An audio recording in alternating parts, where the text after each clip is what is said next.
Bueno, gracias por estar presentes en esta plática. ¿Me escuchan? Sí, Santiago, claro. Sí, alto y claro, Santiago, gracias. Perfecto. Bueno, nuestro ponente del día de hoy es el médico veterinario David Díez.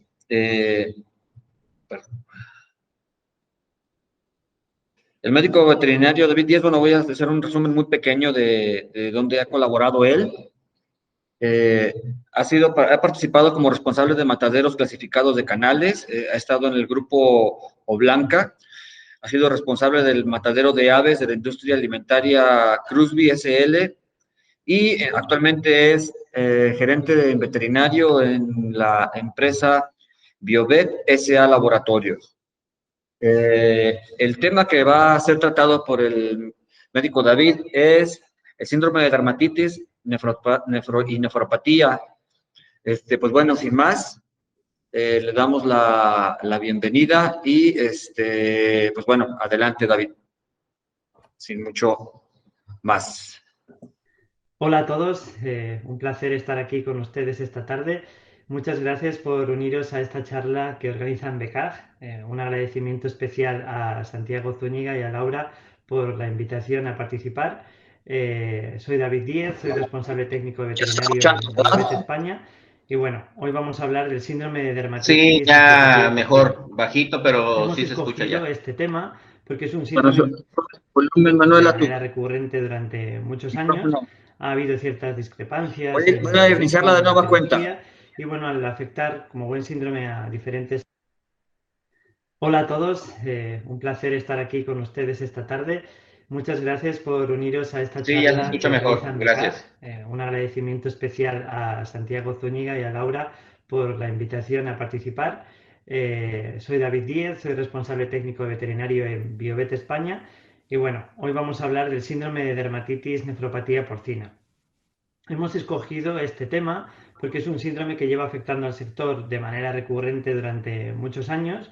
Ha habido ciertas discrepancias en el origen o en la etiología y bueno, al afectar como buen síndrome a diferentes aparatos, sistemas y manifestarse de diferentes maneras, pues a veces el acercamiento o la aproximación a este síndrome es relativamente complicada y bueno, creemos que es un tema que siempre está de actualidad y esperemos que les interese. Como saben, el síndrome de dermatitis nefropatía porcina es un síndrome exclusivo de cerdos, afecta mundialmente en las explotaciones, tanto en cerdos en desarrollo como en engorde y también en terminación, y es muy importante en hembras de reposición, puesto que se caracteriza por esa infección vertical, ¿no? Aparecen esos lechones recién nacidos que ya parten con la infección. Esta enfermedad fue descrita, al menos de manera oficial, en 1993 en el Reino Unido, aunque por experiencia clínica ya había sido descrita bajo otras denominaciones en las décadas anteriores. Bueno, como comentaba al inicio en la presentación de mi charla, se han descrito diferentes posibles agentes como causantes de este síndrome. Sobre todo se ha mencionado en múltiples ocasiones el circovirus porcino de tipo 2, aunque realmente no se ha podido demostrar de una manera, digamos, efectiva su implicación patogénica en el síndrome de dermatitis nefropatía porcina, ni se ha podido replicar este síndrome con este agente en condiciones experimentales de una manera eficaz. Por lo tanto, no podemos afirmar que sea el agente causal, al menos de una manera definitoria. Nuestra experiencia en campo, la de mi generación de patólogos en Biovet, así como la de las generaciones anteriores, nos indica que en animales enfermos la mayoría de los sueros han sido positivos para la bacteria Actinobacillus suis. Este agente hemos visto que ha sido de gran relevancia en este síndrome. En un ensayo que hemos realizado en un muestreo en la década pasada, en Perú concretamente, obtuvimos un 30% de positivos en animales enfermos, es decir, que presentaban sintomatología, de un total de 474 muestras procesadas, lo cual es bastante relevante. Y creemos, por lo tanto, que hay una gran relación, una relación estrecha entre la bacteria Actinobacillus suis y este síndrome. La infección, como sabemos, produce una situación, una inmunodeficiencia, y esto es debido porque se acantona en diferentes localizaciones linfáticas como ganglios linfáticos, tonsilas, etcétera, y desde ahí se va multiplicando y va causando efectos patológicos en diferentes localizaciones orgánicas. Esto al final deriva también en numerosas pérdidas económicas y muchas veces hay un impacto en la granja que está subestimado. Está subestimado porque se achaca a otras complicaciones secundarias y no a la enfermedad primaria en sí o al agente etiológico en sí. En esta ponencia vamos a hablar un poquito de todo, ¿no? De el curso de la enfermedad, su tratamiento, su diagnóstico y algunas herramientas de prevención y de potenciación de las mismas. Respecto a la epidemiología de este síndrome, presenta una presentación esporádica con una prevalencia estimada del 1%, aunque son valores relativos, ya que se corresponden a aquellos casos en los que realmente la enfermedad muestra un carácter clínico, absolutamente clínico, y se diagnostica la enfermedad como tal. Pero como muchas veces está enmascarada por infecciones secundarias y no se diagnostica correctamente, sino que lo que diagnosticamos, tratamos e intentamos prevenir son las enfermedades secundarias. Pero las prevalencias reales pueden estar superiores al 20 o al 30%, como vimos en el caso de nuestro estudio propio hecho en Perú, que superaban el 30% de positivos. La letalidad varía con la edad. En cerdos mayores de 3 meses, según la gravedad o la presión infectiva, puede alcanzar el 100%, aunque realmente con las condiciones de cría actual no se suele dar. Y en cerdos de 1 a 5, con 5 a 3 meses, pues puede estar en torno al 50%, aunque muchas veces, como digo, se atribuye a otros agentes causales, a otras causas. Respecto a la patogenia, lo que para nosotros es un hecho muy importante es que se trata de una infección vertical, pasa de progenitores hacia las crías y aparece una infección inicial en los linfonodos o en los ganglios inguinales y de ahí va avanzando de caudal a craneal. Primero se infectan estos linfonodos o ganglios inguinales, pasamos a los lumbares, de ahí a los torácicos, de ahí a los renales, intestinales, gástricos, traqueobronquiales, parotidios, cetofaringeos, se produce la inmunosupresión y de ahí se van apareciendo enfermedades secundarias, ¿no? Aparecen dañados estos órganos secundarios. Bueno, como decíamos de la importancia de la infección vertical, lo que se suele observar en esta etapa es oncefalitis en lechones con nacimientos de animales débiles, muertes a término, aumento de infertilidad y tras esta infección vertical vemos una infección de los linfonodos. Es el siguiente paso evolutivo o la evolución de la enfermedad y vamos a ver acompañada con esta infección de los linfonodos diferentes petequias y vasculitis en diferentes órganos que a veces evolucionan a focos purulentos, especialmente en riñón, bazo, en ocasiones también en oviducto y al estar afectados los linfonodos vemos fenómenos de inmunodeficiencia que dan lugar a respuesta inmunitaria muy desigual en las respectivas vacunaciones y aumentan infecciones por otras bacterias, esas infecciones secundarias que venía explicando hasta ahora, muchas veces por Bacteria, por Corynebacterium, por Salmonella, por E. coli, pero por muchas otras también. En la cavidad torácica, que es el siguiente paso donde avanza la enfermedad, vamos a ver endocarditis a nivel cardíaco, con insuficiencia respiratoria, neumonía, y finalmente en la cabeza, pues bueno, vemos que es derivada de estos problemas, los problemas en la cabeza son derivados de estos problemas cardíacos inmunitarios, y en la cabeza vemos sobre todo la necrosis de la punta de las orejas, y también vamos a ver a ese nivel ganglios linfáticos parotidios y retrofaringeos afectados, infartados, con abscesos y lagrimeo. Y finalmente vamos a ver problemas en la piel, que son los característicos de la enfermedad, junto con los problemas renales o esta exudación a nivel renal. Respecto a los síntomas, bueno, vamos a ver diferentes variaciones si se trata en cerdas, en lechones o ya en cerdos en fase de cebo, ¿no? En cerdas vemos esos típicos abortos sin fertilidad con características específicas en el oviducto, donde vemos nódulos purulentos. Vamos a ver diferentes grados de neumonía en ocasiones, dependiendo del avance o de la gravedad de la infección. Vamos a ver la típica dermatitis en muchos de los casos, con cojeras, lagrimeo. En lechones, ya sea en fase subaguda o aguda, vamos a ver muerte súbita o semisúbita, la oncefalitis muy típica, sobre todo en los recién nacidos, pesos muy desiguales durante toda la fase de destete, también diferentes grados de neumonía, la dermatitis y el lagrimeo, que también veremos en la fase de cebo, y en esta fase de cebo veremos pues esa pus en la orina derivada del problema renal, abscesos en diferentes órganos, cojeras y lesiones vertebrales, que son muy habituales, también vemos diferentes grados de neumonía, que la cual es común en todas las fases, aunque no siempre tiene por qué aparecer. Es decir, todos estos síntomas pueden aparecer, pero no necesariamente van a aparecer todos ni en todos los animales. Respecto a los signos clínicos, lo que vamos a ver cuando la enfermedad tiene ese carácter clínico, se presenta de forma clínica, es la aparición de las lesiones en piel típicas de una manera repentina, esas lesiones violáceas o rojo-violetas que están ligeramente sobrelevadas, con cierto relieve, digamos, que son redondas o irregulares, que a veces progresan formando esas áreas multifocales entre rojo y violeta, que finalmente forman una costra, la típica costra con el centro negro, que tienden al final a coalescer, formando ciertos parches y placas. Inicialmente se compromete pues, la zona de la espalda, el abdomen y los cuartos traseros y miembros, y luego avanza hacia el tórax, los flancos y la zona de las orejas. En cerdos que están levemente afectados, no tienen esa forma clínica tan evidente, la enfermedad puede cursar con animales afebriles que no manifiestan ni siquiera decaimiento y se pueden recuperar incluso espontáneamente, al menos externamente, y los cerdos que están afectados, por el lado contrario, de una manera muy severa, sí que presentan ya procesos de anorexia, depresión, fiebre, letargia, ataxia, rigidez cuando caminan, evitan de hecho moverse. Hay una rápida pérdida de peso y condición corporal y finalmente aumenta la mortalidad hasta tasas como las que hemos visto según la edad de los animales.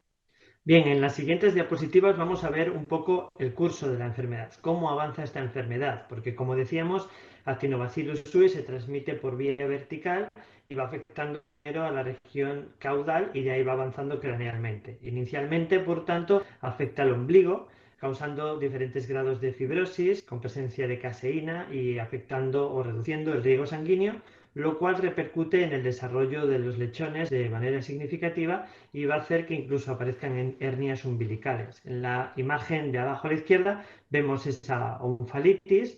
En la imagen central vemos que cuando descubrimos el ombligo o cuando lo diseccionamos vemos esa presencia de caseína.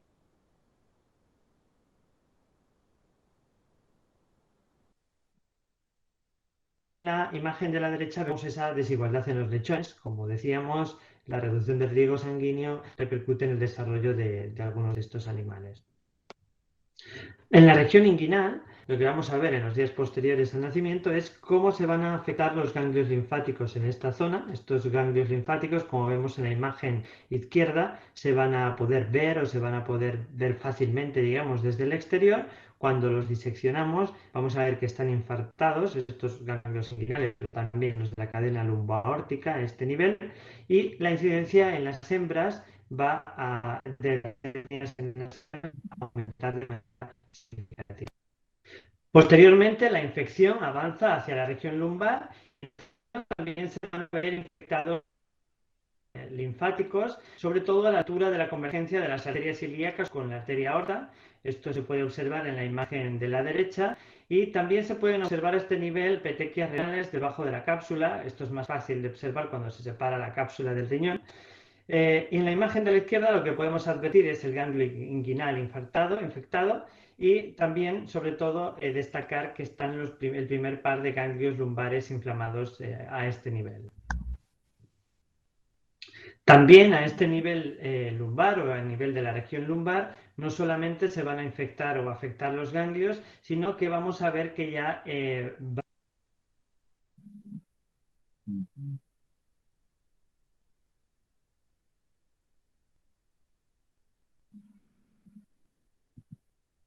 va a haber una afectación a nivel renal puramente dicha, y esta infección renal en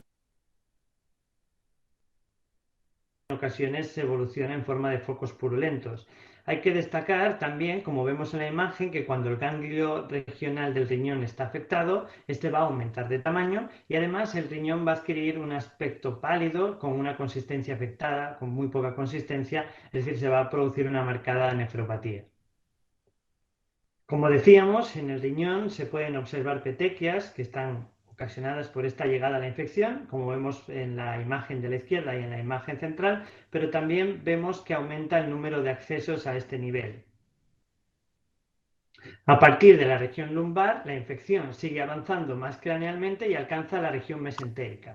En esta región también se afectan los ganglios lumbaórticos mesentéricos y cuando estos están infectados, lo que pasa es que aparece una indefensión del intestino, es decir, no puede hacer frente a ciertos patógenos, los cuales se multiplican, como por ejemplo en el caso de Zircovirus o Escherichia coli. Como decíamos al comienzo de la presentación, muchos autores citan a Zircovirus como agente causal de la enfermedad, pero nosotros hemos visto que más bien actúa de manera o como un patógeno secundario. Ya en el intestino, lo que vamos a ver también, siguiendo la misma línea, son sus ganglios regionales infectados, que se puede ver en el lechones ya de día 1, como vemos en la imagen izquierda, pero bueno, lo más habitual es que cuando aparezcan los ganglios intestinales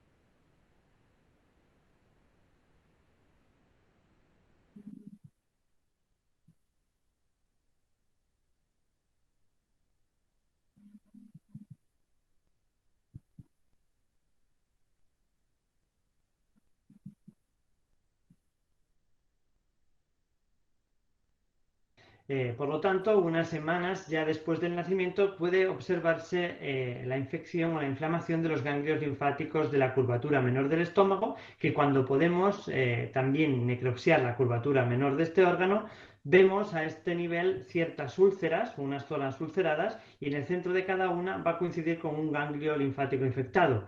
Si analizásemos la superficie de estas úlceras, muy frecuentemente se aísla Helicobacter pylori. Esta bacteria es un patógeno secundario por culpa de la indefensión inmunitaria que causa la multiplicación de Actinobacillus suis en los ganglios del estómago.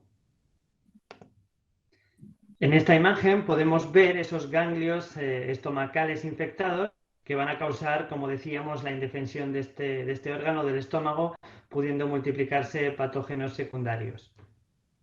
En su avance, la enfermedad o la infección por Actinobacillus suis va a llegar al bazo a través de la cadena linfática lumboaórtica, afectando, por lo tanto, a la función inmunitaria del bazo, de este órgano tan importante en términos de inmunidad en el ganado porcino, pero también en cualquier especie animal, ¿verdad? Cuando la infección por Actinobacillus suis alcanza los ganglios linfáticos esplénicos, podemos llegar a ver ciertas protuberancias rojas en el perfil anatómico del bazo, y más adelante de estas protuberancias la lesión se extiende al cuerpo del bazo, al cuerpo esplénico, en forma de manchas oscuras que realmente son zonas debilitadas y pueden aparecerse roturas. Cuando aparecen estas roturas puede aparecer consecuentemente una hemorragia intraabdominal, y también esta es habitualmente una de las causas de muerte durante los traslados de los animales en esta edad. Esto lo podemos ver en la imagen de la izquierda, este bazo, digamos, con esas manchas oscuras que realmente son zonas debilitadas del órgano, que posteriormente han dado lugar a hemorragias, y en la zona de la derecha pues también vemos esas lesiones en el bazo, en lechones de 2 meses de edad. En esta diapositiva podemos ver un poco más detalladamente las lesiones mencionadas en bazo. En la primera imagen de la izquierda podemos ver cómo Actinobacillus suis afecta al ganglio linfático y también a la masa de este órgano. En la segunda imagen podemos ver esas protuberancias rojas en el perfil anatómico de este órgano. En la tercera imagen podemos ver que estas protuberancias avanzan y podemos ver cómo se extienden al cuerpo esplénico en forma de esas manchas oscuras que decíamos que tienen una consistencia afectada y que por lo tanto pueden romperse y provocar hemorragias que causen la muerte. Y finalmente en la imagen de la derecha podemos ver que cuando la infección por Actinobacillus suis alcanza el bazo y al ganglio linfático, simultáneamente aparecen esos fenómenos de inmunodeficiencia que pueden facilitar la multiplicación de patógenos secundarios y la aparición de enfermedades derivadas. Posteriormente, la infección avanza hacia el oviducto, es decir, la infección desciende por el ligamento suspensorio y alcanza los nódulos linfáticos regionales del oviducto, que va a causar una cierta infertilidad de diferente grado, digamos, y que junto con la nefritis hace en ocasiones pensar o orienta hacia una posible metritis, pero realmente está causada por Actinobacillus suis y este síndrome de dermatitis nefropatía porcina. Con el avance de la enfermedad, esta infección va a alcanzar la región torácica y a este nivel es especialmente llamativa la afectación de los ganglios linfáticos torácicos. Esto lo podemos ver en las imágenes de esta diapositiva. Vemos esos ganglios linfáticos torácicos infartados a lo largo de la columna vertebral y a este nivel, a nivel torácico, podremos ver que aparecen afectaciones a nivel cardíaco, con insuficiencias cardíacas que externamente se pueden manifestar como cianosis de las orejas debido a esa mala circulación periférica, y en las cerdas podemos ver afectaciones durante el parto. Va a haber mortalidad de causa cardíaca por fallo cardíaco. En el corazón, lo que veíamos es que como Actinobacillus suis se transmite a lo largo de esta cadena linfática lumboaórtica y llega tras aproximadamente 2 semanas al ganglio aórtico, esto lo podemos ver en la imagen de la izquierda, también se va a ver afectado el corazón, ¿no? Pueden aparecer infecciones a este nivel por esta inmunodeficiencia a este nivel, y en la derecha vemos un molde, digamos, interno gelatinoso, que es un coágulo de las aurículas y ventrículos, también en la vena y en la arteria coronaria, debido al avance de esta infección.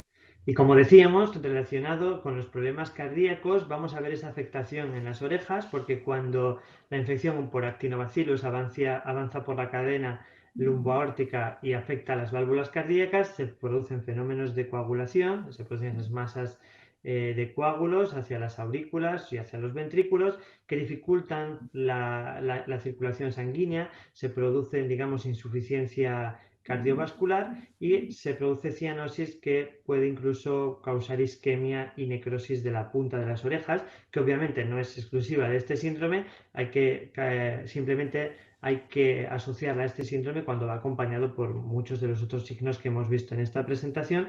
Y para realizar el diagnóstico también hay que descartarse otras posibles de estas causas, como son la salmonelosis, parvovirosis, y buscar la triada, que decíamos que son las lesiones en diferentes órganos para confirmar que es el agente causal la Actinobacillus suis y no otro de los agentes que puede causar esta cianosis y necrosis de la punta de las orejas.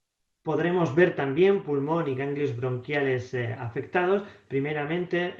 Habitualmente, primero se afectan los ganglios bronquiales que causan esa inmunodeficiencia, esa indefensión, digamos, que hace que se afecten estos pulmones, y vamos en ellos a observar áreas de necrosis en el parénquima, también combinadas con áreas hemorrágicas, y en ocasiones, pues dependiendo del agente secundario que debido a esta indefensión se multiplique, podemos ver fibrina amarillenta, la típica fibrina o depósitos de fibrina formando esas adherencias entre los lóbulos o en la superficie del pulmón.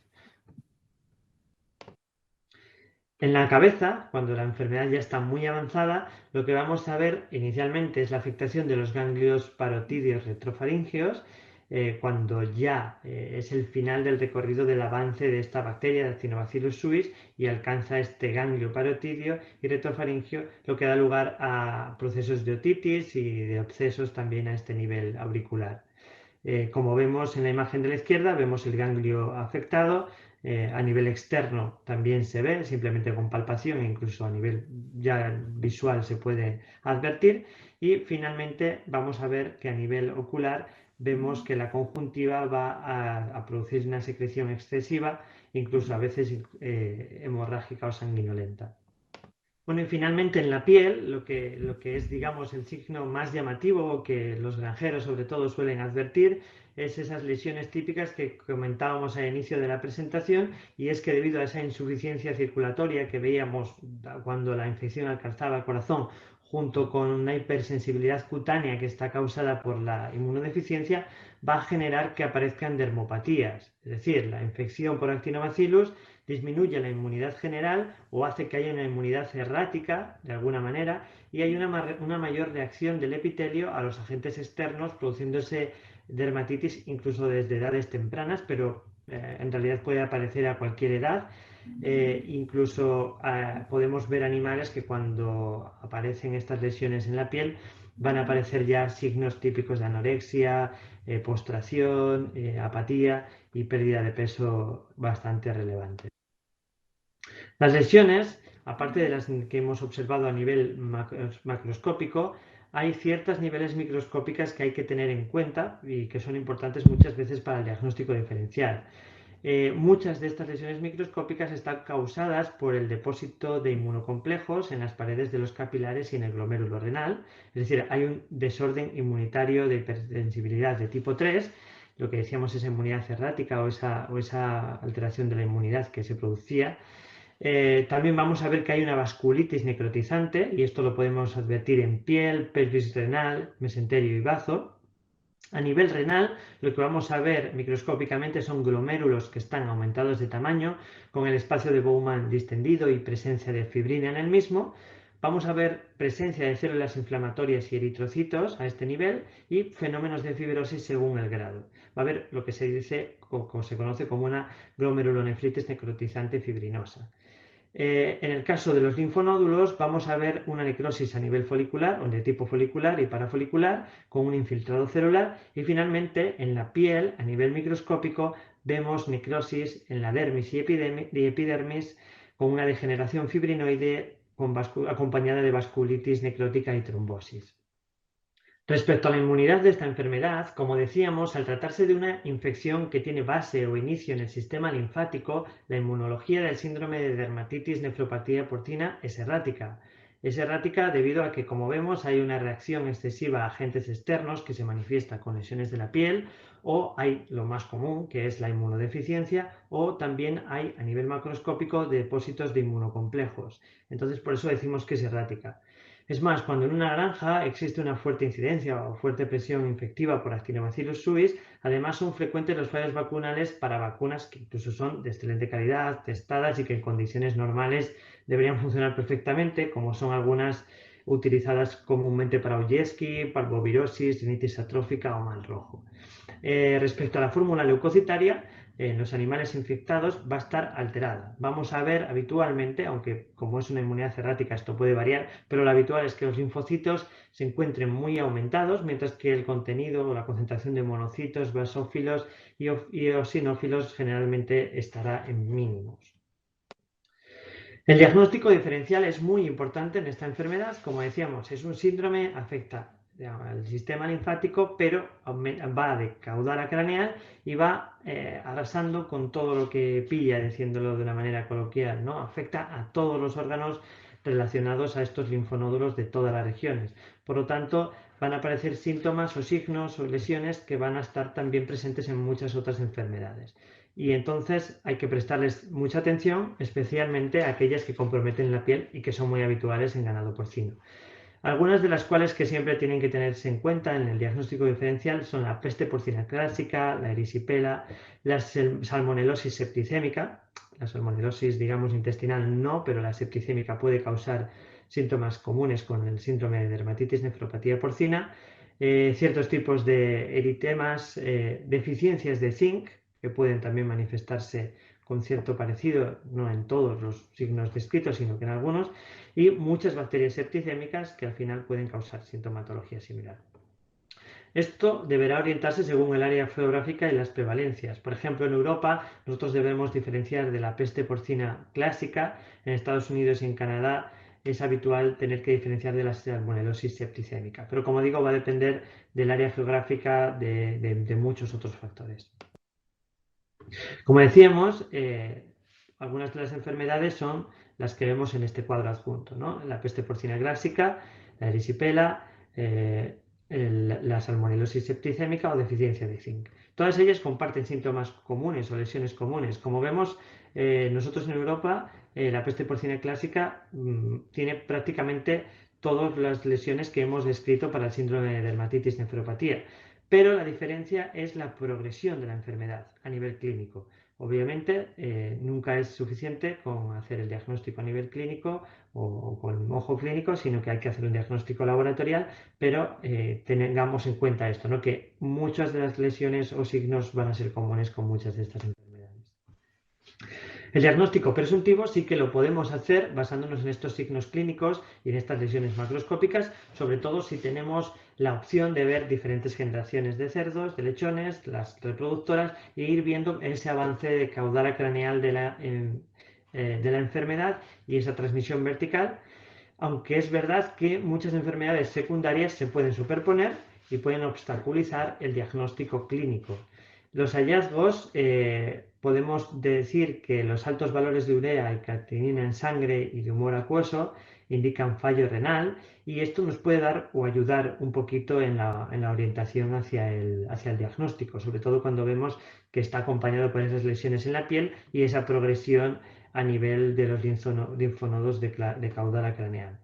Como decíamos, el diagnóstico definitivo tiene que hacerse con técnicas laboratoriales, mediante serología por aglutinación, suele ser bastante rápido y fiable, y también se puede hacer mediante microbiología, aunque es complejo. El cultivo de Actinobacillus suis no es realmente sencillo, pero bueno, hoy en día existen muchísimas técnicas biotecnológicas que permiten un diagnóstico bastante eficaz.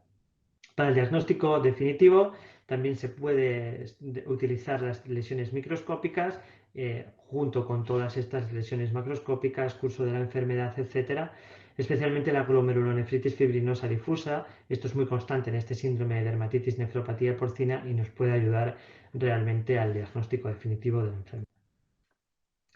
Y bien, para el tratamiento y profilaxis, como se trata de un agente bacteriano, Actinobacillus suis es sensible a ciertos antibióticos.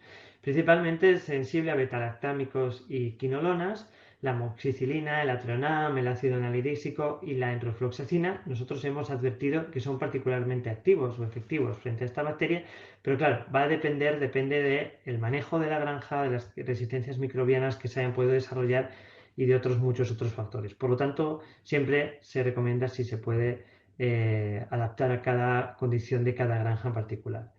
Es también muy adecuado la aplicación de bacterinas transcurridas 4 a 6 semanas desde el inicio del tratamiento para fortalecer esta profilaxis. Y es aconsejable que éstas además incorporen los gérmenes consecutivos más frecuentes, como por ejemplo Bordetella bronchiséptica, Salmonella, Corynebacterium, incluso Actinobacillus pleuropneumoniae. ¿Por qué? Pues porque estas son bacterias que están muy asociadas y que por mucho que solo aplicáramos una bacterina contra Actinobacillus suis, si las otras ya se han multiplicado, no solucionaremos el problema de los animales, sino que vamos a seguir manteniendo el problema de mortalidad, de productividad o rendimientos bajos, y lo que queremos al final es tener una consecución positiva de los parámetros productivos y económicos de la granja, además del sanitario. También es recomendable realizar análisis serológicos trimestrales a los reproductores para ver la protección frente a Actinobacillus suis y frente a estas enfermedades concomitantes, y como complemento a la vacunación podemos utilizar inmunoestimulantes naturales. Respecto a la vacunación, nosotros estamos ahora mismo en proceso de desarrollo de una bacterina que incluye los toxoides de Actinobacillus suis y de estas bacterias concomitantes, y que esperamos tener en los próximos meses. Como decía, como complemento a la vacunación están los inmunoestimulantes naturales. Hemos comentado que al ser una enfermedad que causa inmunodeficiencia, es habitual encontrar fallos vacunales de todas las bacterias, y asimismo incluso de todas las vacunas, y asimismo es común o es posible que haya fallos vacunales frente a una vacuna, frente a la propia enfermedad. Bueno, por lo tanto, es imprescindible evitar o reducir esos posibles fallos vacunales y, por otro lado, mejorar esa respuesta inmune o reforzar la inmunidad en una enfermedad típicamente inmunosupresora como es el síndrome de dermatitis nefropatía porcina. Nosotros lo que recomendamos es la administración de inmunoestimulantes naturales, y en este sentido nosotros hemos desarrollado y estudiado los pronutrientes inmunoestimulantes, que son moléculas naturales activas de origen botánico que tienen su efecto a nivel de las células inmunes. En estas células inmunes, estas moléculas lo que hacen es estimular genes específicos relacionados con diferentes funciones inmunes, y vamos a mejorar la eficacia vacunal por una mayor producción y persistencia de los anticuerpos. Vamos a hacer que haya una mayor protección ante enfermedades específicas, y vamos a ver también una mayor protección o resistencia frente a enfermedades inespecíficas, porque mejoramos tanto el sistema inmune innato como el adaptativo. Y por lo tanto también indirectamente estaremos reduciendo la mortalidad y mejorando los parámetros productivos. Como comentaba, los pronutrientes inmunoestimulantes estimulan la expresión de genes relacionados con la inmunidad en estas células inmunes. Este hecho lo hemos estudiado y evaluado en numerosos ensayos biomoleculares a lo largo de estos años y hemos visto cómo se estimulan determinados genes, como por ejemplo los que vemos en color rojo, el CCL20, el ADAM33, que están relacionados con la producción de citoquinas, quimiocinas e interferón, los cuales hacen que aumente la quimiotaxis y las células inmunes y se mejore la respuesta a infecciones virales.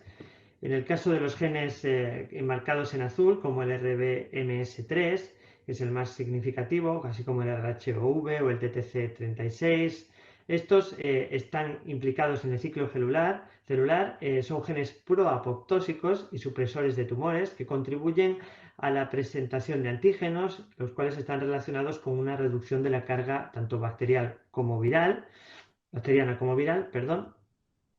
También se incrementa la expresión de genes relacionados con la infiltración de macrófagos, como vemos en el KIF19, genes relacionados con los canales transportadores, es decir, se disminuye la expresión de genes proinflamatorios en macrófagos, el de transporte de lípidos, y finalmente también vemos que se sobreexpresan genes relacionados con la señalización celular, los cuales promueven la fagocitosis, la activación celular, la adhesión celular, la motilidad y la diferenciación de células inmunes.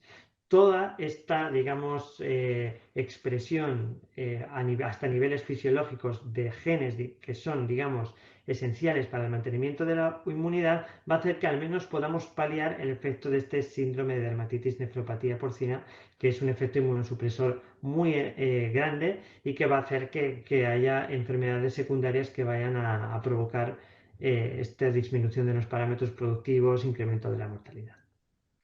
Bien, para finalizar y a modo de conclusiones, lo que comentábamos al inicio de la presentación, ¿no? Que el síndrome de dermatitis nefropatía porcina sigue siendo de primer orden, muchas veces es un síndrome subestimado, se diagnostican las enfermedades secundarias, pero no este síndrome en sí, y por lo tanto el problema permanece, porque tratamos las infecciones secundarias, que son las que se diagnostican, pero no el problema de raíz. Ha habido numerosos agentes causales descritos y sigue habiendo, pero para nosotros y bajo nuestra experiencia como patólogos clínicos y en nuestros diferentes muestreos y aislamientos vemos que Actinobacillus suis es el microorganismo de mayor carácter e impacto para esta enfermedad y causa esta enfermedad de carácter subagudo a crónico que hemos descrito en esta presentación. Dado que se afectan los ganglios linfáticos regionales de caudal a craneal en este avance de la enfermedad y el bazo, se va a producir una inmunodeficiencia muy marcada con proliferación de bacterias secundarias, que son las que habitualmente y de manera errática se detectan y se asume que son las causantes de la enfermedad. Y el cuadro clínico vemos que es muy variable. Esto va a depender de la edad del animal, del estado sanitario de las madres, del lechón al nacer, pero bueno, vemos que las dermatitis, las nefritis, las alteraciones reproductivas y esas cardiopatías que se advierten como cianosis e isquemia de la punta de las orejas son comunes en la mayoría de los casos. Controlar el estado sanitario de los reproductores va a ser fundamental, porque ahí podremos cortar la infección vertical hacia las nuevas generaciones y evitar que aparezca el problema en las fases de engorde de los lechones o de los cerdos, que es donde mayores pérdidas podemos obtener. Hemos visto que el uso conjunto de bacterinas y antibióticos puede ser efectivo, aunque bueno, el uso de antibióticos cada vez es menos efectivo por estas resistencias microbianas que hemos visto, aunque en ocasiones no quedará más remedio que recurrir a ellos. Por lo tanto, nosotros recomendamos el uso de esas bacterinas, esas vacunas que incluyan los toxoides frente no solo a Actinobacillus suis, sino a esas bacterias concomitantes tan comunes como Bordetella, Actinobacillus pleuropneumoniae y otras. Y nosotros recomendamos complementar la vacunación con inmunoestimulantes naturales y no solo la vacunación, sino administrar estos pronutrientes inmunoestimulantes para por lo menos paliar esta inmunodeficiencia a la que se llega en estos animales afectados por Actinobacillus, de manera que podamos, aunque no solventar la enfermedad, sí paliar esos efectos negativos tanto a nivel sanitario como económico. Bueno, por mi parte, esto es todo. Muchísimas gracias a todos por vuestra atención y espero cualquiera de las preguntas ahora en el turno de preguntas. Igualmente, dejo mi email para que me puedan contactar si lo desean para cualquier consulta de este tema o de cualquier otro que les pueda surgir.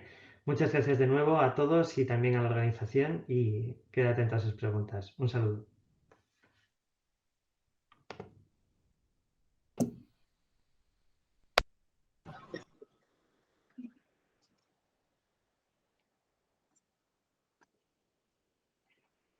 Muchas gracias, David, por la presentación, por la revisión de este síndrome. Eh, bueno, estamos abiertos para las preguntas. Ojalá y, bueno, en su caso si hay alguna duda, aquí está David, a quien quiero agradecer enormemente por el esfuerzo hecho, ya que estamos con 7 horas de diferencia. Él debería estar ahorita dormido y pues aquí está apoyándonos para la presentación. Entonces, si hay alguien que tenga alguna duda o comentario, pues bueno, todos son bienvenidos.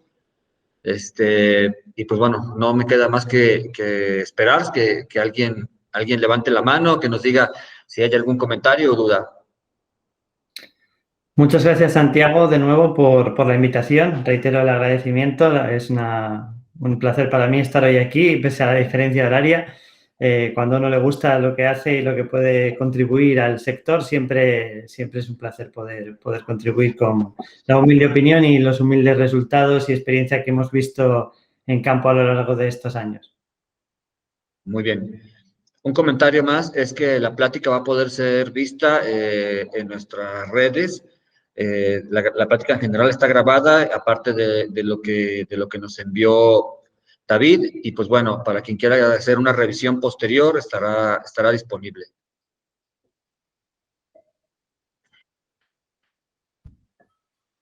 Bueno, yo quiero hacer una pregunta, David. ¿Qué tan frecuente o qué tan común es este problema allá con ustedes en España? Pues es un problema bastante común. Sinceramente, muchas veces se reportan los problemas de necrosis auricular, que como saben, esto es común a muchas enfermedades. A veces hay deficiencias nutricionales que llevan a este problema. Lo único que no se acaba nunca por asociarlo a este síndrome, porque como no se observan esas lesiones renales o lesiones en piel, a menudo se subestima. Entonces, no se hace un muestreo adecuado o no se hace una identificación adecuada o un diagnóstico diferencial, mejor dicho, adecuado frente a este síndrome y, por lo tanto, se trata de una manera, no digamos errática, pero sí a todos los niveles, ¿no? Se intenta corregir a la vez la fórmula nutricional, mediante suplementos, mediante correctores, se intenta hacer un programa antibiótico de amplio espectro. Se recurre a múltiples herramientas al mismo tiempo. Se acaba paliando de alguna manera que no se sabe por qué, termina funcionando de alguna medida, pero no se ataja el problema de raíz.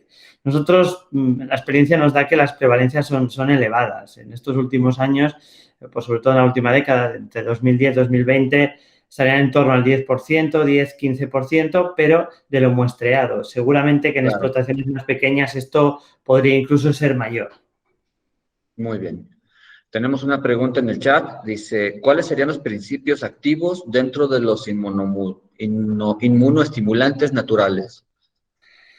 Bien, dentro de los inmunoestimulantes naturales, al menos con los que nosotros trabajamos, nosotros los englobamos desde el nombre de pronutrientes, porque son diferentes ácidos, polifenoles y demás derivados del ácido psiquímico, que es una molécula exclusiva de plantas, de algunas plantas y algas en concreto, pero son muchas y actúan de manera sinérgica como para trabajar con ellas por separado. Nosotros, el estudio que he presentado de incremento de la expresión génica, es en base a la sinergia de muchos de ellos. Pero, como digo, son al final derivados del ácido psiquímico, de esa molécula que es exclusiva de plantas, de ciertas plantas y de algas y que presentan una acción sinérgica entre ellas, provocando este incremento en la expresión génica y síntesis de proteínas específicas que participan como efectores inmunes y, por lo tanto, mejorando esa inmunidad, ¿no? Tanto innata como adaptativa. Lo que sí hemos visto, no solo para esta enfermedad, hemos visto para otras muchas enfermedades cómo aumentan también la titulación de anticuerpos,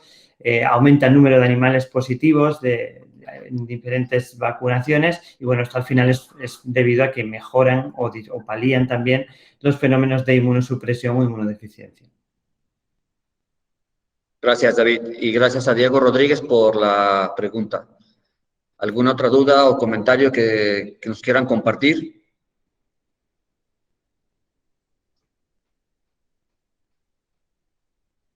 Bueno, David, parece que todo ha quedado bastante claro.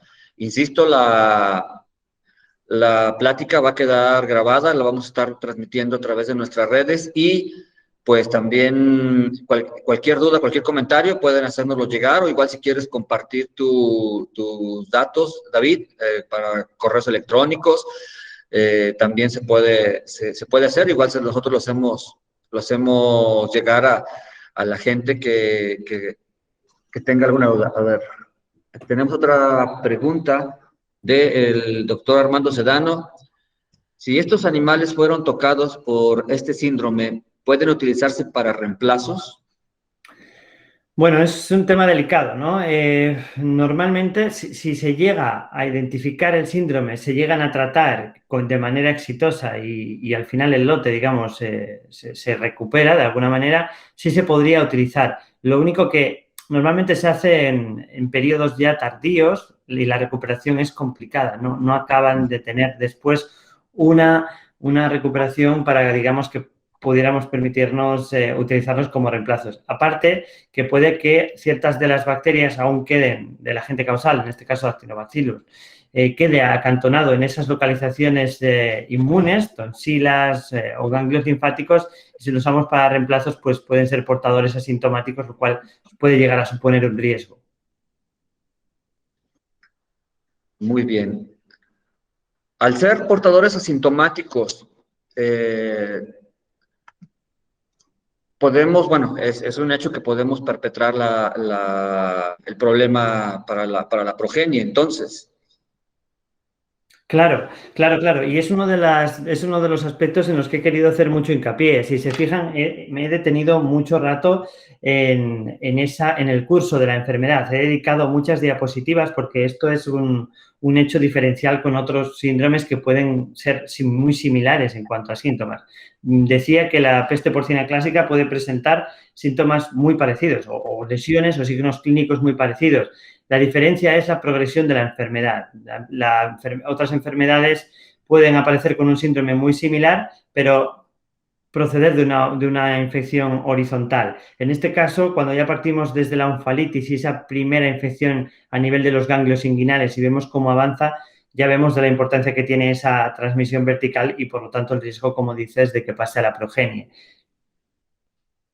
Excelente. Bueno, si ya no tenemos más dudas o comentarios, bueno, de nueva cuenta, agradecer a David, a Biovet por su participación y, pues bueno, quedamos a la orden para cualquier duda que tengan y nosotros se las haremos llegar al doctor David para posteriormente tengan también una respuesta directa con él. Muchísimas gracias a todos los participantes, espero que haya sido de interés. Sé que es una patología, un síndrome complejo en este caso, yo creo que merece dedicarle un poquito de tiempo por lo que decimos, ¿no? Esa complejidad en el avance y esa confusión y en cuanto a los síntomas que a veces nos hace dudar en el diagnóstico y bueno, por eso hemos decidido hablar sobre ella para que no permanezca, no en el olvido porque la prevalencia es la que es, pero sí en el enfoque, que no haya un enfoque errático de la misma. Yo quedo a disposición, igual, como dice Santiago, si alguien tiene que enviar alguna duda posterior, me la pueden hacer llegar en el momento que lo deseen. Gracias a todos por participar y pues seguimos aquí en AMBECAG tratando de ofrecer los mejores temas y los que están presentándose son de relevancia. Gracias a todos por participar con nosotros. Saludos, buena tarde, noche. Saludos, buenas tardes. A descansar, David. Sí, toca descansar. Mañana es día de faena acá en España. Excelente. Excelente. Estén muy bien, saludos, un abrazo. Un abrazo a todos.